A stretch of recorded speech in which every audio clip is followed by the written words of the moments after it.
Welcome to the video. How's everyone today? I'm heading down the old Barron Gorge Road. It's about 10 k's from where I live. They've closed this road off down into the where the weir is. So now you can't access it by road for some reason. I think it's just due to public safety. So because of the wall, if I pan around here, there, as a result of it being really unstable. And then, as you can see behind me, you have the Barron River. The Barron River starts on the tablelands and runs down to the ocean, where it feeds into the ocean.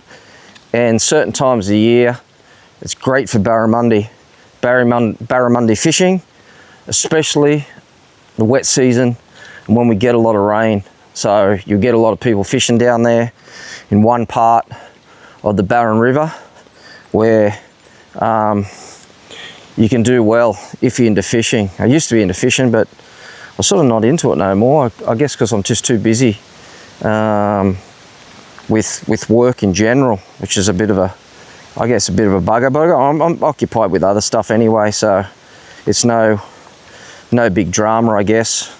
But it is what it is. I'll just pan around and see behind me. So this is where a lot of people have access down here, but it's pretty hard now. The road's pretty dangerous, hey?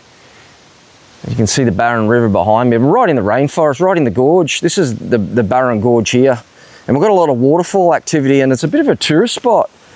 But because they've blocked it off, the road's pretty messy, this edges of the road, because it's pretty well kept usually. And it's been since our last our cyclone Jasper we had last year. It's been closed since then, and when I walk on this road, it's pretty unstable. I come down occasionally for a walk because there's no traffic, and it's really good. It's quite enjoyable. But today, what I want to talk about today, just checking my messages actually. Today, what I want to talk about is sleep. It's been a big problem for me over the years, and I've mentioned that in quite a few videos, especially when I was living overseas. But even before I lived overseas, I've had that issue with sleep, and it's been a problem of mine, throughout my life. I guess when I hit the 20s, it was a big problem.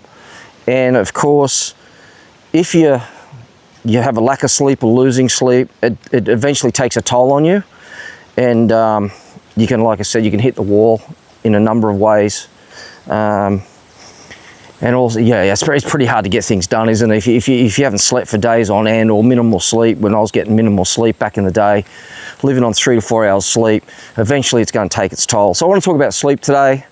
Welcome to the channel, where we talk about everything about mental health and society. And today's topic is sleep and the issues that come with the lack of it. So again, it's just based on my experience and the experience of other people that I talk to. I'm not going to actually walk too far actually. I'm just going to go down here. I usually, as you can see around here, I usually take quite a bit of a walk, but today, I'm just going to concentrate on just talking about this topic area. I'm going to set up here so I can get a view, and I'm just going to set that up now into the background. Let's see how I go. Just give me a minute. So quality of sleep, why is it important, and what do you actually do, and what are your solutions? So obviously I've touched on why sleep's important, and if you don't get enough of it, eventually you're going to hit the wall, and it's going to be a real struggle. Life will be really tough. So I want to look at the solutions today, sleep and the solutions to that. And if you've got your own solutions, pop a comment below and tell us what you do in order to get a good night's sleep, because I'd be very interested, and so will be the people watching this. You can see here I'm on the Barron River, which feeds into the ocean, which is from the tablelands. It's a beautiful, we're right in the rainforest here. It's fantastic. Okay, so what do I do? So this has been my solution. my solutions, yeah, rocks are falling down now. I can see why it's very unstable here, why they got it closed. But that happens a lot. So sleep, what are the solutions? What have my solutions been? Well, firstly, darken your room. Get your room as dark as you can. It's very, very important. If you don't have a dark room, well, I find it generally really tough to get to sleep. So I make sure all the curtains, fans on, air conditioning on, especially up here in the tropics. It's very hot. We need the aircon at least 6 months of the year. So I've got the aircon on, fan on, all the curtains shut in order to make it as dark as possible. And that, plus a few other tricks I do, usually do the trick. The other thing is obviously I don't drink caffeine in the afternoon. Anything after midday, we'll only have one a day anyway, and that's early in the morning, so I don't have to worry about that. However, in the past, it was a real big problem. And if you've watched my other videos, you know already. So darken the room, lay off the coffee, midday, 2 o'clock at the latest, according to experts. You might have your own opinion. You'll be able to tell me. Write a comment below. What's your take on caffeine?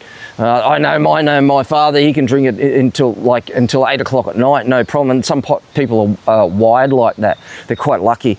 Well, maybe. So the other thing is exercise is it's the usual elephant in the room. If you're not exercising, you need to do as much exercise as you can, if you can, in order to, decrease that nervous energy you got, and obviously promote all those neurotransmitters that are going to help you get sleep. The other one I do is now, and I've been doing it for I reckon about 2 years, is to lay off, especially like computers, screen time. Let's just say screen time. About an hour before I go to sleep, I lay off it. I get off it. It's either read a book, nothing that's digital, I will use. I will not use anything that is digital. Okay, an hour before I go to sleep. I think that does the job. Listen to music is the other one. I like to put headphones on and listen to some type of meditation type music. There's plenty on YouTube out there that are really good. I've got a few favorites that I do use, but there's just many. I change all the time, and they really do help. I know sometimes, especially where I live, it can be a little bit noisy. I mean, where I live's fine. The neighbours are all good, but I've lived in places that the neighbours are so bad that it drives you nuts, literally drives you nuts. You can't get to sleep, and as a result, the next morning, you feel like rubbish, and it becomes a real problem. So that's an issue, and that's a tough one. That's only something you can fix up in regards to your sleep factor, in regards to moving, even if you can move, and that's another vlog, I should say. So yeah, music's a good one. Darken your room, put your air conditioner on if you need to. If you live in a hot climate like I do, if you're in a cold climate, you're obviously not going to use that. Make sure you eat good food. That's a given. Earplugs is another one. So I want to talk about earplugs. When I lived in Asia, I needed to use them. I had no choice. I had to use them. If I didn't use them, I would really struggle to get to sleep. And my video, watch the video, hitting the wall in Asia, and that was one of the big things. The noises around. You live in Asia. Asia's great, but Asia is not the answer for a lot of people long term. Short term, wonderful place. I always advise people, if you get the chance in your life, go there. You will really enjoy it. You'll have a ball, especially if you're younger. It can be older too, doesn't matter. Doesn't matter what your age you are. Don't discriminate on this channel. But yeah, like if you really get the, after 4 or 5 years, these noises, and I've spoken to a lot of people, really get to people, because after years and years of losing sleep from animal noises, karaoke, trucks, vehicles in general, always bipping the horn, it does get to you. You've got to find a good place to move to where it's really quiet. So that was based on earplugs. So I used to use earplugs. When I come back to Australia, I was still using them, as well as the fan down south, because I was down south for a little bit when I had to stay at the folks' place for a while before we moved up to the Gold Coast region. So earplugs is another one. So they're more or less my solutions that I've used from experience over the years in order to try and get a good night's sleep. But, in conclusion, my opinion, I think you really need a variety of solutions in order to get to sleep. Because if you don't use a variety of solutions, it can be really tough. Just got to get off the road here. Got a bus coming past. This is the tourist bus. Hopefully he's got enough room to get past. I'll just let him get past here. There he comes now. They run tours through here. They're the only vehicles that can get through here, and these are the whitewater rafting ones because they raft down this river here. So anyway, there goes another vlog. I'm going to wrap it up. I'm not going to talk too much. Hope you got a little bit of a view. Look, I'll put it into the other mode so you can see what's in front of you.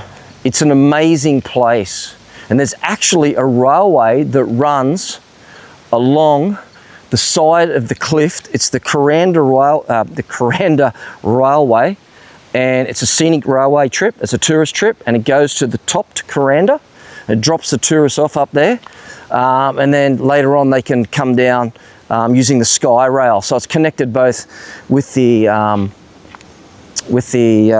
railway system and the Sky Rail coming down. And the Sky Rail is fantastic. You can see down the river. Yeah, and we do get crocs down there. They're not as common this far up, but you get them. They're there. I wouldn't take the risk swimming in there, that's for sure. No way. So I'll just go pan the other way there, up towards. You can see how steep it is. It's extremely steep. Very beautiful, but we've had a lot of rain lately. Pretty much murky. Okay, anyway guys, I'll wrap that one up. Write a comment below how you get to sleep. What are your solutions? Because we know sleep is really, really important. Many people struggle with that. Remember, I did touch on why people get hooked on sleeping tablets, Valiums, to be precise, because I'm talking about in Asia. Oh, they do it here, but in Asia, because they're easy over the counter, and that's usually for a lot of people the start of a downward spiral. Anyway guys, until next time, have a good day wherever you are in the world. Catch you on the next vlog. Peace out.